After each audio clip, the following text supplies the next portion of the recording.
Now let's talk about what is a circular motion. This is a part of from the physics.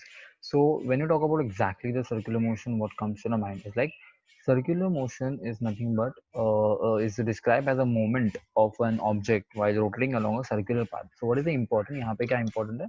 Circular path यहाँ पे बहुत important है, तभी इसको circular motion बोला जाएगा. Circular motion can be either uniform or non-uniform. During the uniform circular motion, the angular rate of rotation and the speed will be constant. So what are we going to talk about? The angular rotation and the speed will be the constant during the non-uniform motion. The rate of rotation keeps changing. So what is circular motion exactly? Circular motion described as a movement of an object while rotating along with the circular path. So a particle is said to be executing circular motion when it moves along the circumference of a circular path. An important aspect of circular motion is that the direction of the motion is changing continuously, unlike in the case of linear motion. Hence, circular motion can also be described in terms of angular variables. So it is terms of angular variables. Now, what is angular variables exactly? So let's study here what are the angular variables. So here the angular variables are angular displacement. See, you can see a circular path which is shown in this violet color, or this C is a center where R is a radius vector, V is a velocity which is directed tangentially, and this delta is the angle between these two R vectors. Okay, so it is angular displacement is what? It is defined as the angle turned by a rotating particle per unit time. It is represented by the angle delta theta and measured in the radians. In the figure, angular displacement is measured between the position vectors and the R.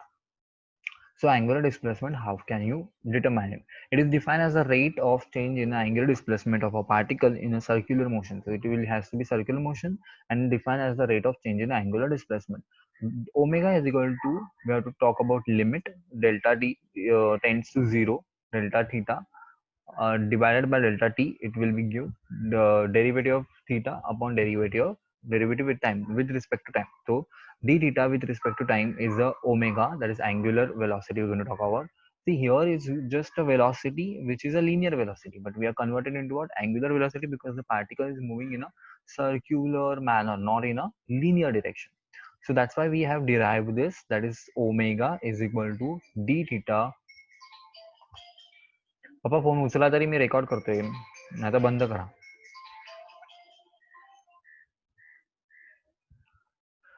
Okay, that's why we have derived it from the equation, and this is how it will be formed. So angular velocity is measured in the radians per second. This is the unit of angular velocity. Apart from the angular velocity and angular speed, a particle in a circular motion also possesses linear velocity and correspond to linear speed. That is v is equal to ds by dt. That is a linear velocity. That is distance with respect to time. And when you do into model, it will be s is the displacement of the particle. Here is not displacement, here considering the limited one. So relation between the linear velocity and the angular speed in vector form. See, what is vector form? We should know scalar and vector form. Vector form is without direction or with direction. Yes, with direction. So here we're considering the direction because the linear velocity when moving in a circular path have a tangential direction. So, and the angular, let's see about it, where r is the position vector. See, in this diagram, r is the position vector of the measure with the respect to the center of the circle. So V is equal to R omega. You can see here V is equal to R omega. The acceleration of the particle in a circular motion has two components. That is tangential acceleration, because it is, see, we will show you something with the help of whiteboard. See, this is a circular path, that's correct, and this is a tangential velocity we are going to talk about.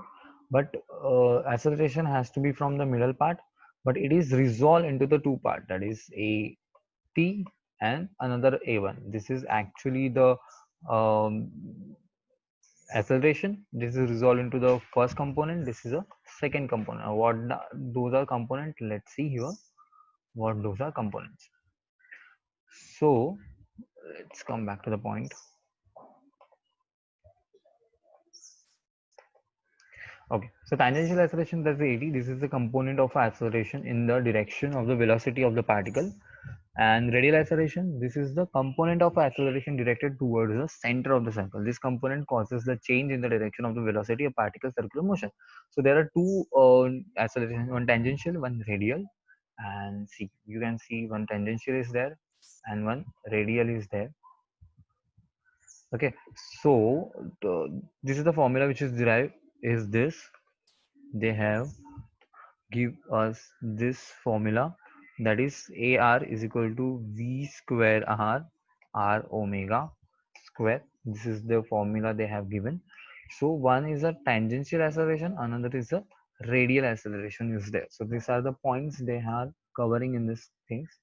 So what is the formula is here? V omega R, we have derived it. It's a two formula because it's resolved into the two.